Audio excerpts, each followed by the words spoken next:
The diplomat's son who walked away from everything comfortable, who turned down millions for a reunion tour because selling out wasn't in his DNA, who spent his final decade teaching the world that punk never died.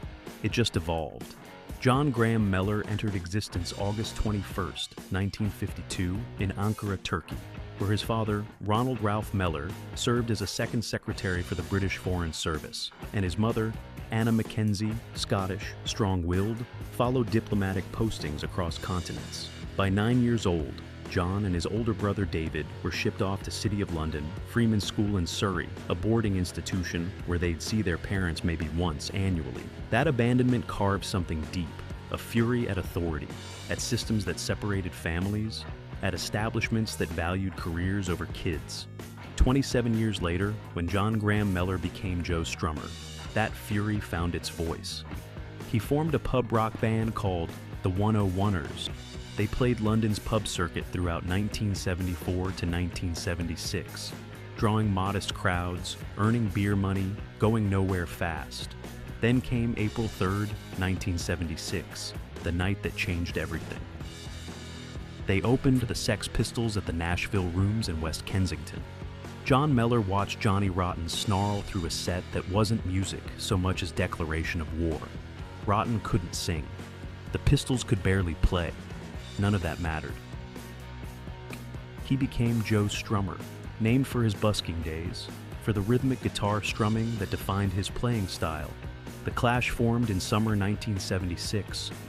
Their first gig happened July 4th, 1976, opening for the Sex Pistols in Sheffield. They were terrible. They got better fast.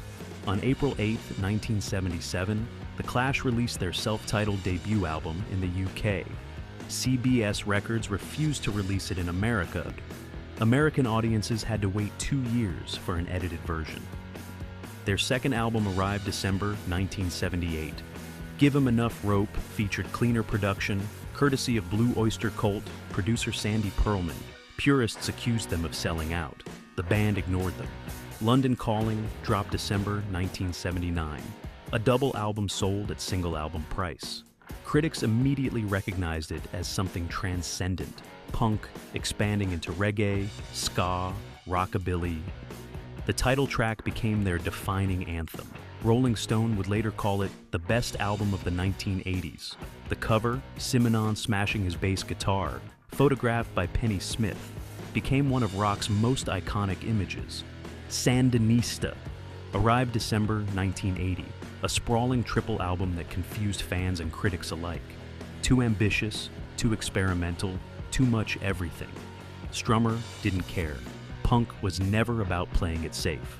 Combat Rock hit May 1982, their biggest commercial success. Rock the Casbah and Should I Stay or Should I Go became actual hits, the thing punk bands supposedly weren't allowed to achieve. The contradiction didn't escape them. In September 1983, Bernie Rhodes convinced Strummer that Mick Jones had become too difficult.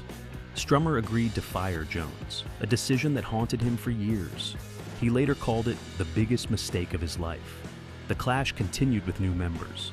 They released Cut the Crap in 1985, an album so terrible that even Strummer later disowned it.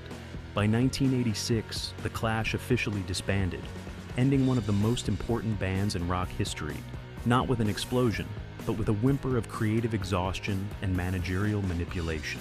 Strummer spent the next 13 years wandering.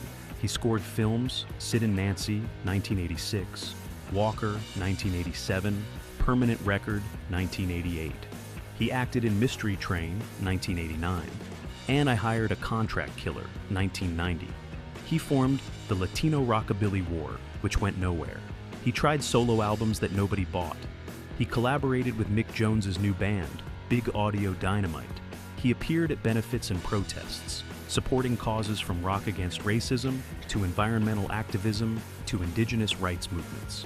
Throughout this period, major promoters offered millions for a Clash reunion tour. Strummer, he told interviewers plainly, the Clash stood for something that couldn't be packaged and resold to nostalgia-seeking audiences. In 1999, Strummer formed the Mescaleros, a rotating collective featuring multi-instrumentalists from various backgrounds. They released Rock Art and the X-Ray Style in October 1999. Critics who'd written off Strummer as a relic discovered he'd been quietly evolving, incorporating world music, folk, electronic elements, everything he'd learned wandering the wilderness. Global A Go-Go arrived June 2001. The songs addressed globalization, war, corporate greed, the same themes from 1977, updated for 2001. In 2002, he was working on the third Mescaleros album. He performed his final show November 22, 2002, in Liverpool. He seemed healthy, energetic, creatively engaged. Nobody suspected anything wrong.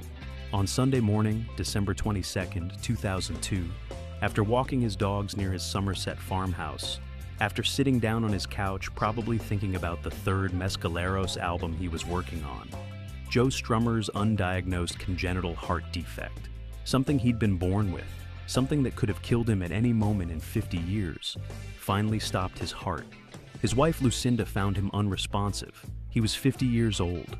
3 months later, The Clash would be inducted into the Rock and Roll Hall of Fame without him there to sneer at the establishment honoring the very band that spent 20 years attacking it.